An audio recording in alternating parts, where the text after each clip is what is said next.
साथीहरु स्वागत छ तपाईहरुलाई। आज हामी निसीखोला गाउँपालिका 4 बागलुङमा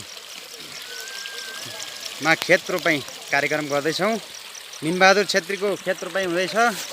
साथीहरु यो भिडियो हेरेर साथ दिनु होला र लाइक कमेन्ट शेयर गर्न नभुल्नु होला। ल नेपालमा कसरी खेत रोपिन्छ, हाम्रो धान कसरी उत्पादन गरिन्छ भन्ने कुरो हेर्नु होला। ल खिमबहादुर दुगाराउ गरु अनिल ओइ वा मारेले भन्छ सुभाष भने काम त म सुति गर्छु के भाउजू।